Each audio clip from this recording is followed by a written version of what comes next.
สวัสดีค่ะพ่อแม่พี่น้องสวัสดีFCทุกท่านเนาะค่ะกลับมาพบมาพอกับเจตาพารวยคือเก่าค่ะมื้อนี้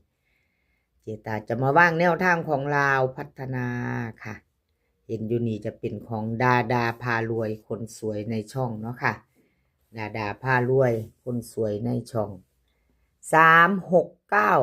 36903ค่ะวันที่29ที่ผ่านมาเนาะของดาคนสวยในช่องหลุดไปวิ่งรูด2ตัว3ตัว4ตัวก็บ่เป็นหยังค่ะเนาะเป็นเพียงแนวทางเจตาเป็นกำลังใจให้คือเก่าอันดาพารวยเพิ่นก็ฝากมาบอกอยู่หลุดดูเนาะค่ะบอก FC ในเด้อเจตาว่าซั่นขอโทษขออภัยหลายๆค่ะว่าซั่นบอกให้แล้วเนาะ FC เพิ่นเข้าใจอยู่กับขอโทษขออภัยแทนดาพารวยคนสวยในช่องเนาะค่ะขออภัยแทนเพิ่นหลายๆเพิ่นฝากมาบอกเนาะค่ะว่าขออภัย FC แน่ว่าซั่น2 งวดหลุดไปเนาะค่ะดาพารวยคนสวยในช่องเลขทุกตัวเอามาวางเพื่อเป็นแนวทางโปรดใช้วิจารณญาณในการรับชมเป็นอย่างสูงค่ะมีเขามีรุดเนาะค่ะพี่น้องมาตามไม่ไปต่อทรงไทยกัน31กับดาพารวยคนสวยในช่องต่อค่ะลาวพัฒนาคนสวยในช่องวิ่งหลุดเพิ่นให้มา4กับ5ค่ะ4กับ5 2ตัวค่ะ2หางเหมือนเดิม4 5กับ7 8ค่ะ4 5 5 4 7 8 8 7 3ตัว1หางค่ะ3ตัว1หางของเพิ่น4 8 7 4 5 8 7 4ตัว1หางเด่นทอกันเน้นเด่น4กับ5ทอกันเด้อค่ะวงกลมคนสวยในช่องเท่ากันค่ะวงกลมให้2ตัวค่ะเน้น4 5กับ7 8ค่ะ4 5กับ7 8 3ตัวค่ะ4 8 7เน้น4ตัวหางเดียวกันเน้นให้คือกันค่ะ4 5 8 7ชอบก็จัดขัดก็ผ่านเนาะค่ะดาพารวยคนสวยในช่องกราบขอบคุญขอบคุณหลายๆเด้อค่ะดาพารวยคนสวยในช่องที่ให้แนวทางมาเจตาว่างทางช่องให้มาตลอดเนาะค่ะบ่ว่าจะเข้าจะหลุดเนาะดาพารวยมาทางเดียวกันดาพารวยคนสวยในช่องเพิ่นให้แนวทางมา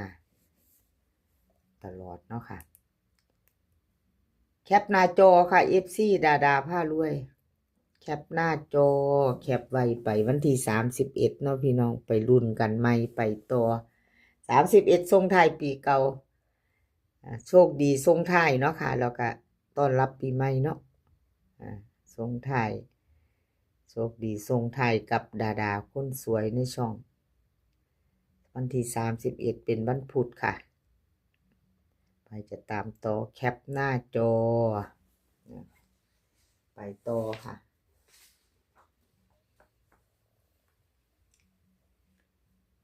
แคปหน้าจอแล้วไปต่อล็อกหนองบัวเลขล็อกหนองบัวค่ะเป็นจังใดเลขล็อกหนองบัววันที่29ที่ผ่านมาค่ะพี่น้องล็อกหนองบัว39369 3ตัวบุญค่ะ03ล่างเนาะ29ที่ผ่านมาเลขล็อกหนองบัวเพิ่นก็หลุดไปค่ะ FC กับขอโทษขออภัยแทนเลขล็อกหนองบัวเนาะค่ะที่แนวทางเพิ่นบ่เดินบ่เข้าเนาะหลุดไปวิ่งรูด2ตัวเบิ้ล3ตัวเนาะค่ะเพิ่นหลุดไปกับขอโทษขออภัยแทนเพิ่นหลายๆค่ะเจตาให้ดูอีก1 งวด2 งวดค่ะหลุดติดต่อกันหลุดก็คือหลุดเนาะค่ะชัดเจนเนาะ FC เลขเข้าเลขหลุดเฮาก็ได้เห็นประวัติ1 งวด 2 งวดอยู่เนาะค่ะก่อนที่เฮาจะตัดสินใจตามของผู้ใดเนาะค่ะแคปหน้าจอของผู้ใดพิจารณาเอาเนาะพี่น้องพิจารณาเอาชอบแนวทางของผู้ใดหลายๆเซียนเนาะค่ะชอบก็จัดขัดก็ผ่านเนาะเอามาต่อค่ะเลขล็อกหนองบัวต่อวันที่31วันสุดท้ายของปีปีเก่าหมดไปกับ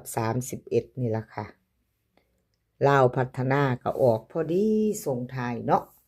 ส่งท้ายพอดีลาวพัฒนาออกส่งท้ายปีเก่าพอดีค่ะวิ่งลูดค่ะวิ่งลูดลาวพัฒนา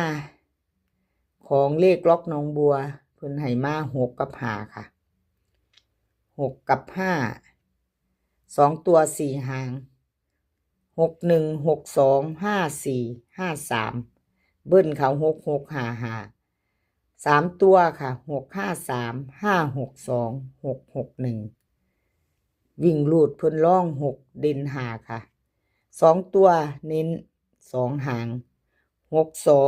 2กับ5 3ค่ะ3 ตัวเน้นหางเดียวค่ะ3 ตัวเน้นหางเดียว6 5 3แคปหน้าจอค่ะ FC เลขล็อกน้องบัวไผจะตามตัวแคปไว้เอาไปพิจารณาเนาะเอาไว้พิจารณาเบิ่งแคปไว้เบิ่งเนาะค่ะแคปไว้เบิ่งส่งท้ายปีเก่าแล้วถ้าโชคดีปีใหม่เนาะโชคดีส่งท้ายแล้วเนาะพี่น้องโชคดีส่งท้ายกันเนาะกับขอบคุญขอบคุณเลขล็อกน้องบัวค่ะที่ให้แนวทางมาว่างทางช่องเจตาตลอดมาเนาะค่ะจนจะสิ้นปีแล้วเนาะกับขอบคุญขอบคุณหลายๆค่ะสิ้นปีวันที่31กับขอบคุญขอบคุณหลายๆสำหรับแนวทางเนาะค่ะเอาไปต่อค่ะแคปหน้าจอเลขล็อกหนองบัวแล้วไปต่อเป็นของใครรับสายด่วนค่ะรับสายด่วนวันที่29เนาะค่ะประวัติของเพิ่นที่ผ่านมารับสายด่วน369 3ตัวบน03ล่างค่ะของเพิ่นเข้าไปเก้าวิ่งลูดเนาะค่ะเก้าตัวเดียว2ตัวไม่เดินเบิ้ล3ตัวไม่มาเนาะค่ะกับขอโทษขออภัย FC แท่นรับสายด่วนเนาะค่ะที่แนวทางเพิ่นบอกเขาเนาะ2ตัวเนาะจับคู่ไม่มาค่ะแต่ว่ามาวิ่งลูดอยู่ตัวหนึ่งเนาะค่ะ2ตัวมา1ตัวสายวิ่งสายลูดเพิ่นก็ยังบ่ทันได้ลุดเนาะค่ะ2ตัวบ่มาวิ่งลูดเพิ่นเข้ามาอยู่วันที่26ก็หลุดไปเนาะค่ะหลุดแล้วหลุดเลยมาไปต่อไปใหม่ส่งท้ายปีเก่า31ค่ะวันพุธส่งท้ายปีเก่ากับรับสายด่วนเตรียมแคปหน้าจอค่ะใครชอบแนวทางของรับสายด่วนเนาะค่ะวิ่งลูดเล่าพัฒนาเพิ่นให้มา5 กับ 1ค่ะ2ตัว4 หาง5 1 5 2 1 9 1 8เบิ้ลค่ะ5 กับ 1 3ตัว3 หางค่ะ5 2 5 5 1 9 1 1 8วิ่งลูด5ค่ะวงกลมให้5แล้วก็ล่อง1ค่ะ2ตัวค่ะเน้น2 หาง52กับ18 3ตัวค่ะ118แคปหน้าจอค่ะใครจะไปต่อกับรับสายด่วนกับขอบคุญขอบคุณรับสายด่วนหลายๆเด้อค่ะที่ให้แนวทางมาว่างทางช่องของเจตาตลอดมาเนาะค่ะกับขอบพระคุณเป็นอย่างสูงสำหรับแนวทางเนาะเลขแนวทางเลขรุดไปเจตาก็ให้กำลังแรงใจคือเก่าค่ะให้กำลังใจซึ่งกันและกันเหมือนเดิมกับขอบคุญขอบคุณหลายๆแล้วก็ FC ค่ะขาดบ่ได้บ่ว่าจะเป็น FC เก่า FC ใหม่เนาะที่เพิ่นเข้ามากดหัวใจให้มาคอมเมนต์เนาะค่ะมากดไลค์กดแชร์ให้กับขอบพระคุณเป็นอย่างสูงค่ะเอาแคปหน้าจอแล้วก็รับสายด่วนส่งท้ายปีเก่าโชคดีกันทุกคนแล้วก็ต้อนรับปีใหม่เนาะค่ะ31วันพุธ2 ทุ่มครึ่งค่ะ โชคดีส่งท้ายกันทุกคนขอให้มีความสุขแล้วก็ขอให้สุขภาพร่างกายแข็งแรงค่ะเดินทางไปไสก็ขอให้ปลอดภัยเดินทางไปขอให้มีโชคกลับมาขอให้มีชัยคลิปหน้าพอกันใหม่ค่ะคลิปนี้ก็สวัสดีค่ะ